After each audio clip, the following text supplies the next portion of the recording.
Selamat berjumpa pemirsa dalam program Impact Berita 1 bersama saya Peter Gonta, dan pada hari ini kita akan berbincang dengan seorang akademisi, seorang ekonom, doktor ekonomi, seorang profesor, pengajar yang pernah menjadi anggota DPR Republik Indonesia periode 1999 sampai dengan 2004, dan beliau asalnya adalah dari Partai Amanat Nasional PAN. Profesor yang mengabadikan ilmunya di berbagai perguruan tinggi ini belakangan mengejutkan sejumlah pihak atas keputusannya untuk maju ke kancah pemilihan kepala daerah khusus Ibu Kota Jakarta sebagai wakil gubernur mendampingi Hidayat Nur Wahid. 19 Maret lalu, pasangan Hidayat Nur Wahid dan Didik J. Rahbini menjadi pasangan terakhir yang mendaftarkan diri ke KPUD Jakarta untuk bertarung di ajang pemilihan kepala daerah Jakarta pada 11 Juli mendatang. Pencalonan mantan Presiden PKS dan mantan Ketua MPR RI, Hidayat Nur Wahid, dan pakar ekonomi, akademisi juga mantan anggota DPR RI, Didik J. Rahbini, diusung oleh Partai Keadilan Sejahtera dan Partai Amanat Nasional. Dengan slogan "Ayo Beresin Jakarta", pasangan ini berharap mampu menjadi solusi atas banyak permasalahan Ibu Kota Jakarta. Apa yang membuat beliau tertarik untuk memimpin Jakarta? Kita akan mencari tahu dalam bincang-bincang kita berikut ini bersama dengan Doktor atau Profesor Dr. Didik Rahbini. Profesor Didik Rahbini, apa kabar? Baik, Pak. Terima kasih diundang ini. Tampil beda? Ya beginilah alamnya juga, tidak apa-apa. Sudah beberapa kali kita bertemu dengan Prof dan kita berbincang, mungkin ada 2 atau 3 kali. Impact yang dulu dan lama sudah. Impact maupun Impact yang kira-kira mungkin 3 bulan yang lalu atau 4 bulan yang lalu. Dan pada hari ini berbeda penampilannya. Ada alasannya? Santai kelihatannya. Ya, lebih santai dalam pemilihan umum kepala daerah. Tentu saja komunikasi dengan masyarakat itu baik fisik maupun komunikasi bahasa tentu perlu untuk lebih ada kesan dan juga ditangkap, lebih merayat begitu kira-kira. Pencitraan? Politik itu gabungan antara kemampuan, ya, kemudian manajemen keahlian, citra, image, dan seterusnya. Dan yang terbaik tentu apabila image dan kenyataannya itu sesuai. Ya. Yang mana baru dapat kita ketahui sesudahnya tentunya, sesudah menjadi incumbent. Pasti, tapi kan ada track record yang dijalani sebelumnya oleh tokoh-tokoh dan figur-figur itu. Ada psikologi? Maksudnya gimana? Untuk mempunyai penampilan seperti atau tampil beda atau? Enggak, kalau kita melihat ada calon-calon gubernur yang lain atau pasangan calon gubernur yang lain, ada yang memakai baju kotak-kotak, ada yang mungkin memakai baju batik, ada yang berbeda. Hari ini putih merupakan bagian daripada keputusan untuk tampil dengan baju putih? Tidak, kan begini, kita dengan masyarakat, dengan publik kan tidak bisa satu persatu berdialog. Tapi warna ataupun yang lain merupakan simbol yang ingin disampaikan, ya. Ya seperti pesan-pesan masyarakat, pesan sosial, pesan KB, pesan apapun, kan tentu harus ada simbol-simbol. Dan putih ini juga menegaskan bahwa kita bersih, ya, dan kita ingin menampilkan juga satu kesederhanaan yang bersama masyarakat, hidup juga sederhana dan menjalani hidupnya sehari-hari.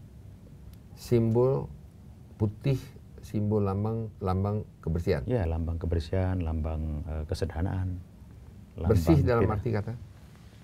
Ya, bersih dalam arti kita tulus, ya, tidak melakukan hal-hal yang distortif, ya, dan sebagainya. Itulah kira-kira seperti bendera kita merah putih. Tentu kita juga punya simbol merah nanti, bunga mawar yang juga merupakan pesan-pesan terhadap masyarakat. Dan itu dengan komunikasi media, komunikasi langsung, pesan-pesan itu ingin disampaikan. Dan itu biasa saja dalam komunikasi politik. karena kita tidak bisa turun atau bertemu dengan 9 juta warga DKI jumlah penduduk yang ada di sini. Profesor Didik Rahbini asal Madura datang ke Jakarta. Orang mengira jual sate sebelumnya. Sesuatu? Di warga Madura di luar Pulau Madura itu lebih banyak daripada di pulau. Nah, dia mempunyai tradisi untuk migrasi. Dan migrasi ini adalah spirit untuk hidup lebih baik. Dan spirit untuk pantang menyerah. Nah, di Madura itu ada peribahasa, lebih baik putih tulang daripada putih mata, ya. Jadi lebih baik kita berjuang daripada malu. Lebih baik kita hancur di medan perjuangan ketimbang pulang menerima malu. Nah, itu spirit yang menurut saya untuk warga Madura, Bugis, Padang dan lain, spirit yang bagus untuk dikembangkan. Dan saya bangga dalam menjadi warga Jawa Timur, warga Madura. Yang sekarang sudah ada jembatan Suramadu, di mana saya ikut terlibat sebagai bagian dari anggota tim untuk itu. Profesor Rahbini, saya mendengar bahwa bukan hanya masyarakat yang terkejut. Profesor Rahbini sendiri, Anda sendiri terkejut? Ya, sebenarnya bahwa Anda dicalonkan oleh Partai Amanat Nasional untuk menjadi calon. Saya terkejut, ya, tetapi tetap harus siap karena memang dalam semasa mahasiswa, termasuk masa reformasi, saya kan aktif dalam kegiatan organisasi dan gerakan. Ya. Dalam beberapa tahun ini saya surut memberikan kesempatan kepada yang lain, dan saya lebih banyak masuk ke dalam kegiatan pendidikan dan bisnis, ya enggak, di corporate, ya, di pendidikan. Nah, tapi saya menyadari bahwa di DKI ini itu adalah poin penting dalam politik nasional. Setiap partai ingin yang terbaik mengusung kader-kadernya. The first best, yang pertama adalah mencalonkan gubernur. Yang kedua, mencalonkan wakil gubernur. Kalau tidak dua itu, berarti cuma penonton. Nah, memang Partai Amanat Nasional itu berkomunikasi dengan Pak Fauzi Bowo dan yang lain. Tapi di titik-titik akhir, tidak mendapatkan apa-apa untuk mencalonkan kadernya. Nah, pada saat-saat terakhir itulah komunikasi antara PKS, pimpinan PKS dan pimpinan PAN berjalan. Dan pada hari akhir itu menemukan, dan saya dikontak dan saya terkejut, sudah pasti. Tetapi saya tidak menyatakan iya dan tidak. Saya serahkan kepada partai berbicara, komunikasi pimpinan. Nanti keputusan apa, saya sebagai kader siap jalan. Nah, walaupun saya sudah surut beberapa tahun ini. Tapi sebagai kader, ya, organisatoris harus siap menghadapi pemilu kada ini. Tentu saya tidak sendiri, ya. Gabungan kader-kader PKS yang militan tangguh di lapangan bersama kader PAN yang sekarang kita bangunkan, dan PAN pernah menjadi 2 atau 3 besar DKI walaupun turun karena pecah beberapa tahun ini. Sekarang momentum untuk mengembalikan kembali. Menarik buat saya untuk menanyakan kepada Profesor Rahbini proses daripada penunjukan Profesor Rahbini. Kalau tidak salah sekitar tanggal 11 atau mungkin tanggal 10 bulan Maret, Profesor Rahbini masih belum tahu bahwa akan menjadi calon wakil gubernur. Tapi dan tidak mengira, tidak menyangka, sementara pada tanggal 11 hari Seninnya, tiba-tiba kita melihat di televisi Profesor Rahbini mendaftarkan diri.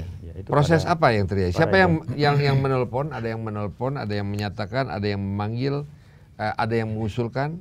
Apakah Pak Hidayat Nur Wahid sendiri, apakah pimpinan PKS atau Ketua PAN Pak Hatta Rajasa? Ya, kalau komunikasi dengan teman-teman PKS saya banyak sekali, ya.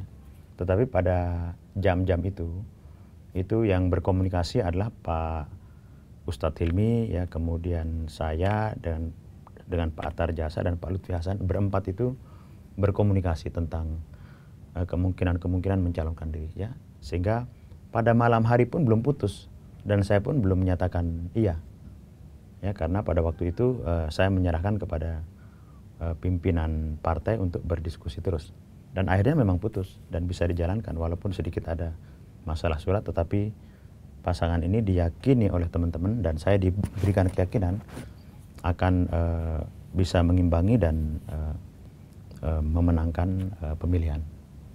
Mengapa? Karena saya yakin teman-teman PKS mendapatkan suara 42% dulu. Suara itu saja yang dikepung seluruh partai besar. Kalau itu saja bisa diambil, saya yakin kita bisa dipercaya oleh rakyat dan menang dalam pemilihan. Saya punya pikiran seperti itu dan perhitungannya artinya apa? Saya kan tidak buta politik karena saya juga pimpinan di partai politik, ya, salah satu pimpinan di partai politik. Sehingga meskipun saya terkejut dan juga tidak menyiapkan diri,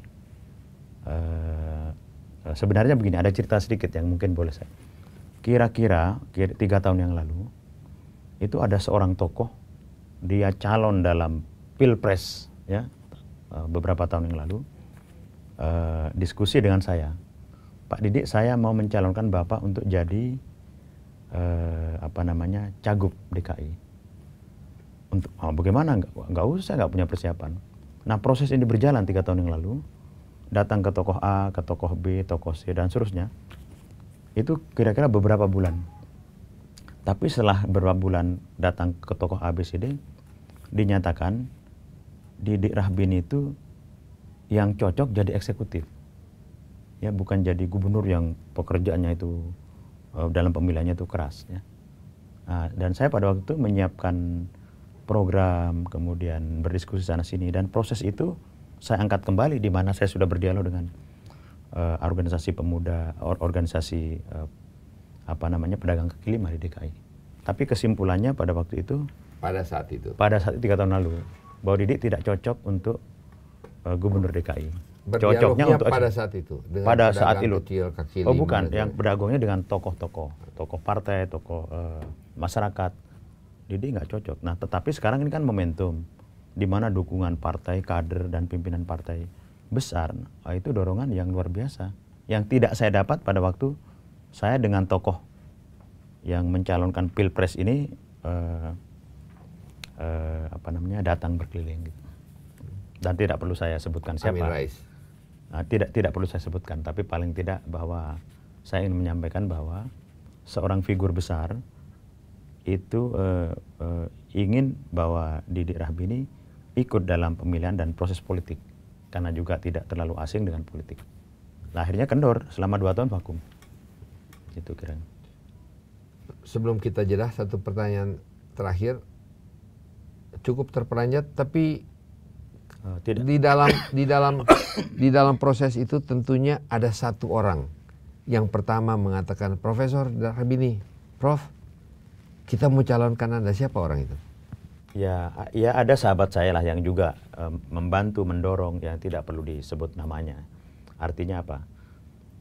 Banyak di antara sahabat-sahabat itu yang dia dekat dengan tokoh, dengan ini, dan ikut memperlancar. Menurut saya itu proses biasa, proses yang ikhlas dan tulus. Dan saya anggap mengakui bahwa Didik Rahbini sebagai sahabat punya potensi. Nah, itu saja yang ingin bukan saya. Orang dari partai? Ya, bukan orang dari partai, itu penting untuk menjadi endorsement buat saya. Baik, kita jeda sebentar. Pemirsa, masih bersama dengan Profesor Dr. Didik Rahbini, seorang ekonom yang akan terjun, kalau dikatakan terjun ke politik mungkin sesuatu yang sudah lumrah, oleh karena beliau sudah lama ikut di partai politik, bahkan juga telah pernah duduk sebagai anggota DPR, bahkan pimpinan sebuah komisi. Beliau akan menjadi orang gubernur, dikatakan bahwa itu politik, tapi mungkin juga itu adalah satu kedudukan eksekutif di pemerintahan. Untuk membenahi Jakarta, kita akan berbicara bersama dengan Profesor Dr. Rahbini mengenai apa yang dibenahinya, apa yang akan diaturnya, apa yang akan diperbaikinya di Jakarta, di DKI, ibu kota Jakarta, ibu kota Republik Indonesia ini. Masih bersama saya Peter Gonta, kita akan jeda dan kita akan kembali setelah pesan berikut ini.